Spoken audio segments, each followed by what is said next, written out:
সম্পূর্ণ একটা ভিত্তি ও মিথ্যা ভিত্তিহীন একটা মামলা করছে। পুরুষ নির্যাতন দমন আইন যদি থাকতো, আজকে আমি বাদী হয়ে আজকে মোহনাকে আসামি করে আজকে মামলা করতে পারতাম।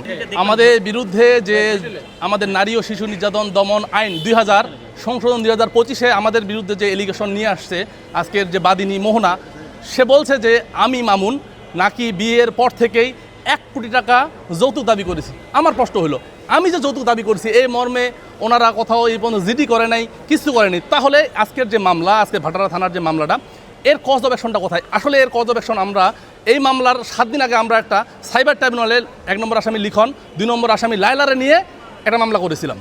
আচ্ছা, প্রশ্নটা হলো এই মামলাটা যখন করেছি আমরা, এই মামলা নিয়ে যখন আমার মোহনার সাথে আজকে মামুনের আজকে যে আসামি মামুনের যখন কথাবার্তা হয় যে তোমার ইন্ধনে আমার মাকে, আমার বাবাকে, আমাকে নিয়ে কুরুচিপূর্ণ বক্তব্য ভিডিও প্রকাশ করলো কীভাবে, এই যে আমাদের যে ছলা পরামর্শ আলাপ আলোচনা, এর থেকেই এই মামলার আজকে উৎপত্তি।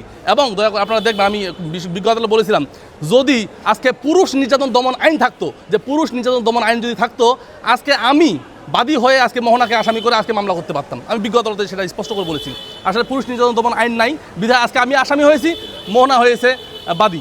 আমার বিরুদ্ধে যে তারা কি করলো, 1 কোটি টাকার এলিগেশন আনলো এবং তারা করলো একটা কুমিটোলা জেনারেল হাসপাতালে গিয়ে একটা স্লিপ নিয়ে আসলো। এই স্লিপটার এলিমেন্টস কি? এই স্লিপটা এলিমেন্টস হলো 11 গ করতে একটা টোকেন লাগে। এই টোকেন ছাড়া এই মামলার অন্য কিছু নেই।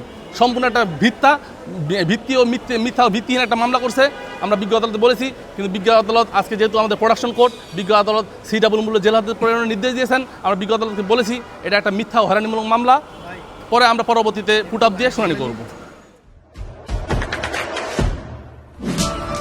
দেশে দেশে সবার সাথে দ্য নিউজ।